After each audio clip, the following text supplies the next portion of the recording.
What you're watching unfold right now feels less like a breaking news cycle and more like the opening chapter of something far bigger than anyone in Washington, Tehran, or Tel Aviv is willing to admit out loud. U.S. Navy ships repositioning out of Bahrain, embassies quietly warning staff to leave immediately, airspace closing across the Gulf, missiles in the sky, interceptors lighting up the night. And behind it all, a chain of decisions that didn't begin today, didn't begin yesterday, but have been building for months, maybe years. When the American embassy in Israel sends out a message that effectively says, "Leave now," that's not routine. That's not precautionary bureaucracy. That's an acknowledgement that escalation is no longer theoretical. Ambassador-level warnings about commercial flights possibly shutting down mean planners are expecting sustained disruption, not a single retaliatory volley. And that warning coincided almost perfectly with Iran launching ballistic missiles toward US. Installations across the Gulf, Al Udeid Air Base in Qatar, naval support activity Bahrain, facilities in the UAE, Kuwait, and beyond. That simultaneity matters. It tells you both sides knew the temperature was about to spike. The reported death in Abu Dhabi from falling interceptor debris drives home a brutal truth about modern missile warfare. Even successful defense carries lethal risk. Interceptors explode incoming projectiles high above cities, but gravity doesn't negotiate. Debris falls. Civilian infrastructure absorbs shock. Ordinary people pay the price for decisions made in secure briefing rooms thousands of miles away. And when Qatar, the UAE, Kuwait, and Bahrain close their airspace almost simultaneously, that's not symbolic. That's an operational acknowledgement that the sky itself is contested. But you can't understand this moment without rewinding to what happened hours earlier, the preemptive strikes on Iranian territory. Tehran, Isfahan, Kermanshah, multiple cities reportedly hit, and not just missile depots or radar arrays, but alleged leadership targets. If reports are accurate that residential compounds linked to the supreme leader were targeted, that crosses a threshold. Leadership decapitation attempts fundamentally change how a state responds. You're no longer dealing with calibrated retaliation over infrastructure. You're dealing with perceived existential threat. Now layer in the force posture. 2 U.S. carrier strike groups, USS Abraham Lincoln and USS Gerald R. Ford, positioned in or near the region. Dozens of accompanying warships, F-22 stealth fighters forward deployed, tankers staged for sustained air operations. That isn't theater, that's infrastructure for prolonged combat. Carrier groups are not symbolic gestures. They are floating air bases designed to project sustained force. And when you deploy 2 simultaneously into a confined maritime theater adjacent to a heavily armed adversary, you are either deterring a war or preparing to fight one. Then there's the rhetoric. When a president uses words like annihilation and elimination, especially in the context of regime change, that language doesn't just influence domestic politics. It signals intent to allies and adversaries alike. Iran's Islamic Revolutionary Guard Corps responding by declaring any assisting base a legitimate target widens the battlefield. That statement alone transforms neutral host nations into potential participants. It forces governments in Doha, Abu Dhabi, and Manama into impossible positions, continue hosting US forces and risk further strikes, or distance themselves and fracture long-standing defense partnerships. The Strait of Hormuz sits at the center of this geopolitical storm. Roughly a fifth of global oil transits that narrow waterway. It is the most economically sensitive maritime choke point on the planet. If Iran moves to mine it, deploy shore-based anti-ship missiles, activate submarines, or use swarms of fast attack craft, reopening it would require massive coordinated naval operations under fire. Even a temporary closure would send energy markets into shock. The 1973 oil embargo reshaped Western economic policy for a generation. A Hormuz disruption in today's tightly interconnected global supply chain could trigger inflationary spikes, recessionary pressure, and political instability far beyond the Middle East. What complicates this further is the diplomatic timeline. Indirect talks in Geneva reportedly characterized as positive by both Iranian and American officials. Discussions around uranium enrichment levels, inspection regimes, possible framework. Then within 24 hours, kinetic strikes. That sequencing raises questions that go beyond ideology. Either negotiations were a delaying tactic, or internal divisions within one or both governments undermined the process, or intelligence assessments shifted abruptly. But the perception externally is stark. Diplomacy was underway. Then bombs fell. The intelligence contradictions deepen that perception problem. Public statements claiming imminent missile capability against the United States contrasted with leaked assessments suggesting Iran lacks intercontinental ballistic missile reach. Claims that enrichment levels placed Iran a week away from industrial-grade bomb material juxtaposed with other officials stating enrichment had paused. Mixed messaging in crisis environments erodes credibility, and credibility is strategic currency. Operation Midnight Hammer in mid-2025 adds another layer.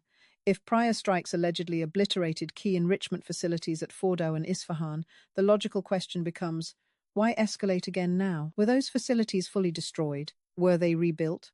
Was intelligence wrong the first time, or has the mission evolved from non-proliferation to regime destabilization? These questions matter because objectives determine scope. Limited strikes to delay a nuclear program differ fundamentally from comprehensive campaigns aimed at dismantling an entire military apparatus. China issuing evacuation orders for its citizens in Iran signals that Beijing's intelligence assessments anticipate sustained instability. China rarely acts dramatically in public during foreign crises unless supply chains, regional investments, or strategic equities are at risk. Add flight suspensions by major European carriers, rerouting of air traffic, and potential FAA restrictions, and you begin to see secondary effects rippling outward. Air travel disruptions cascade into trade disruptions. Insurance premiums spike. Shipping lanes become costlier. Every layer compounds. Iran's declaration that this was the first wave is perhaps the most strategically chilling element. That language implies structured escalation rather than emotional outburst. Verified footage of impacts near naval support activity Bahrain and intercepts over Al Udeid demonstrate capability and intent. Even if most missiles are intercepted, saturation attacks can overwhelm defenses. No system is perfect. The UAE's advanced air defense network, reportedly intercepting most but not all incoming threats, underscores a core reality. In high-volume missile exchanges, some percentage gets through. The quiet evacuation of non-essential US personnel prior to the strikes suggests foreknowledge of retaliation. Intelligence likely assessed that Iran would respond decisively to leadership targeting, but deterrence theory assumes signaling can contain escalation. Once kinetic exchanges begin, signaling often gives way to momentum. Each side must demonstrate resolve to maintain domestic and regional credibility. That logic traps adversaries in cycles of action and reaction. Iran's asymmetric capabilities further complicate the battlefield. Hezbollah's missile arsenal in Lebanon, Iraqi militias with precision strike capacity, Houthi forces in Yemen experienced in targeting energy infrastructure, these actors expand the conflict beyond bilateral engagement. The United States cannot treat Iran as an isolated military problem because Iran does not operate in isolation. Its networked alliances allow it to project power indirectly, raising costs without always exposing its own territory to direct retaliation. Closing Hormuz does not require a traditional naval showdown. Mines, anti-ship ballistic missiles, cruise missiles launched from concealed coastal batteries, small fast attack craft conducting swarm tactics all present asymmetric threat. Carrier strike groups, while immensely powerful, are not invulnerable. Modern anti-ship ballistic missiles, if accurately guided, pose serious risk. Even near misses force operational repositioning. A severely damaged carrier would not only represent massive human loss, but political shock of historic magnitude. And this is where historical parallels matter. The United States has not fought a high-intensity naval engagement against a near peer in generations. Most post-World War II operations involved overwhelming superiority. Confined waters of the Gulf, layered with missile threats and coastal launch platforms, represent a different environment entirely. Military planners understand this. The public often does not. Regime change rhetoric introduces long-term unpredictability. Iran is not Iraq in 2003. It has a population exceeding 80 million, a diversified economy, entrenched institutions, and national identity shaped by decades of confrontation and war. Removing a government does not automatically yield stability. Power vacuums attract competing factions. External actors intervene. Proxy networks fragment. The Iraq and Libya precedents demonstrate how dismantling state structures without coherent reconstruction strategies can generate prolonged instability. Russia and China's strategic posture will likely remain indirect but consequential. diplomatic cover in international forums, economic lifelines circumventing sanctions, military technology transfers calibrated to avoid direct confrontation, but sufficient to complicate U.S. operations. Over time, sustained Western military pressure could push Iran deeper into alignment with Moscow and Beijing, hardening geopolitical blocs. Domestically, prolonged conflict risks economic reverberation. Energy price spikes feed inflation. Inflation pressures central banks. Central banks tighten monetary policy. Growth slows. Political pressure mounts. Foreign policy decisions cascade into domestic political consequences. No major power wages extended war in isolation from its economic base. The fundamental unresolved question is endgame clarity. Is the objective nuclear rollback, strategic deterrence restoration, regime collapse? Each demands different timelines and resource commitments, without defined success metrics, escalation risks, mission creep. The next 48 hours, as you mentioned, are critical because they will reveal whether this remains a contained exchange or expands into systematic dismantling operations on one side and broadened proxy warfare on the other. The strategic dilemma is stark. If Iran escalates again, Washington feels compelled to respond to maintain deterrence. If Washington responds disproportionately, Tehran escalates to maintain internal legitimacy. The spiral tightens. Breaking that cycle requires off-ramps, quiet back-channels, third-party mediation, mutually face-saving de-escalation. The fact that negotiations were reportedly underway before the strikes suggests channels exist. Whether political leadership chooses to use them is another matter. Looking at the board objectively, there are three broad trajectories. 1. Rapid de-escalation through mediated settlement, likely involving limited retaliatory strikes followed by public claims of victory on both sides. 2. Sustained but geographically contained conflict involving repeated missile exchanges and proxy engagements without full regional war. 3. Expanded confrontation drawing in additional actors, severely disrupting energy markets and risking direct large-scale engagement between major forces. There is no clean scenario, only gradients of risk. What makes this moment particularly volatile is the combination of leadership targeting strikes, regime change rhetoric, asymmetric capabilities, and global economic exposure. When all four converge, miscalculation risk multiplies. So where does it go? It depends on whether strategic restraint overrides emotional momentum.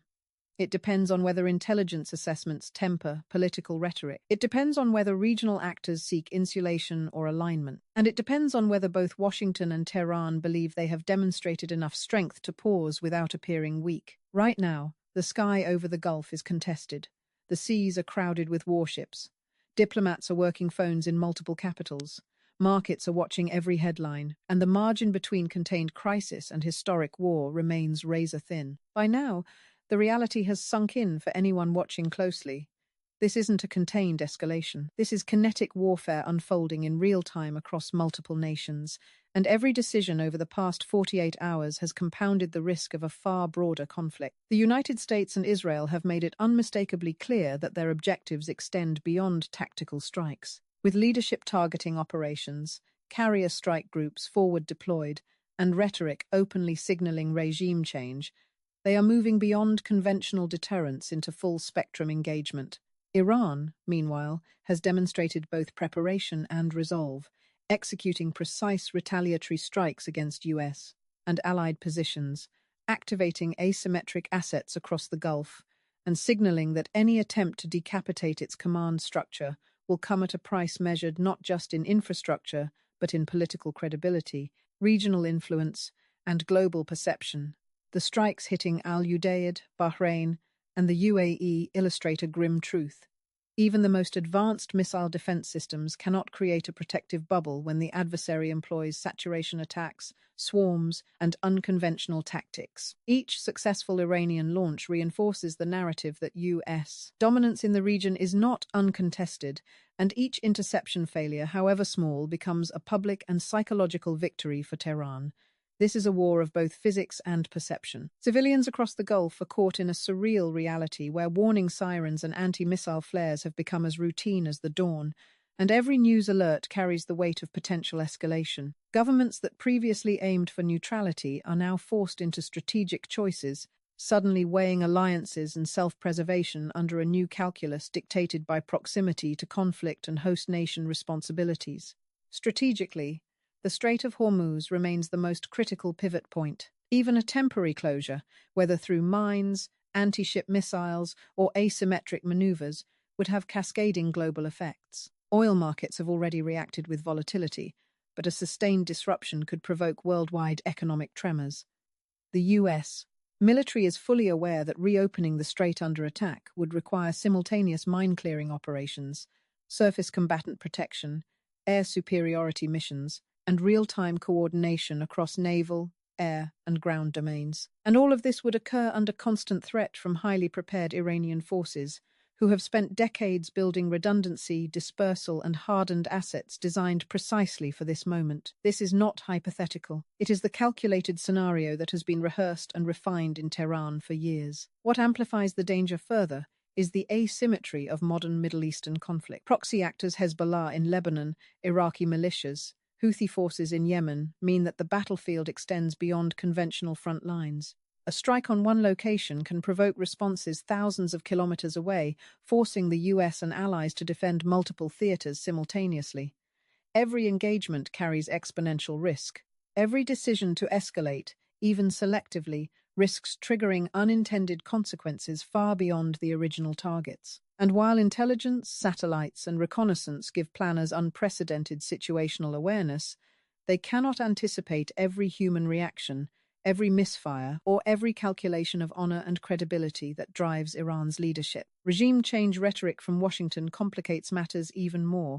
Historically, when the US pursues rapid governmental turnover, the aftermath has included insurgencies, proxy wars, and prolonged instability. Iran's size, population, and regional entanglements dwarf Iraq or Libya, meaning that any attempt to impose a post-strike order would require sustained military and political engagement spanning years, not weeks. And during that time, Iran's influence in Syria, Iraq, Lebanon, Yemen, and Gaza would continue to operate, likely leveraging chaos to expand its reach. Meanwhile, global powers like Russia and China observe, calculating how to maintain leverage, provide support without crossing red lines, and benefit strategically from US overextension. This introduces a geopolitical chessboard of unprecedented complexity, where missteps in the Gulf could have reverberations from East Asia to Europe, destabilizing global trade and security. Domestically, the US faces its own dilemma. Oil prices are spiking, markets are jittery, inflationary pressures risk impacting everyday Americans while the administration diverts attention and resources to an unfolding conflict thousands of miles away. The public may not yet grasp the full scope, but the consequences, rationing, energy, volatility, economic contraction are already in motion. Meanwhile, troops stationed across the Middle East remain in harm's way, operating in an environment where advanced technology meets decades of asymmetric preparation, meaning even well-planned strikes carry the real possibility of casualties, equipment loss, and strategic setback. In the midst of all this, the narrative of inevitability begins to crystallize. Iran has prepared, the US and Israel have committed, and regional actors are bracing for the fallout. The next few days will determine whether this spiral can be contained or whether momentum carries the region into an expanded war. Each missile, each intercepted strike, each evacuation, each diplomatic maneuver becomes a data point in a feedback loop that may be impossible to halt once fully engaged. Miscalculation anywhere along the line could trigger escalation far beyond anyone's initial calculations. The 28th of February 2026 will be remembered not merely as a date in a news cycle, but as a day when multiple fault lines in global power, military readiness, and geopolitical influence collided. From the forward-deployed carriers in the Gulf to the missile silos in Iran, from embassies ordering immediate evacuations to civilians sheltering from fragments of interceptor fire, the stakes are monumental. The world watches, waiting for a pause that may not come, aware that the window to prevent catastrophic escalation is shrinking hour by hour. For viewers trying to understand what this means, the takeaway is stark. This is a multi-dimensional crisis that combines military might, asymmetric tactics, regional proxy networks, economic pressure, and psychological warfare. Each component interacts with the others in unpredictable ways. There is no clean, immediate resolution. There is only real-time adaptation, constant reassessment, and the hope, however fragile, that strategic calculation will outweigh momentum-driven escalation. And as the dust settles tonight, with sirens still echoing over Gulf cities and carrier jets patrolling above, one truth stands out. The world is no longer on the edge of a potential crisis. It is living through it. Every decision in the next hours and days will not just determine the trajectory of this conflict, but could reshape the balance of power in the Middle East, the stability of global energy markets, and the geopolitical landscape for years to come. The question now is simple yet terrifying. Who will blink first, and at what cost?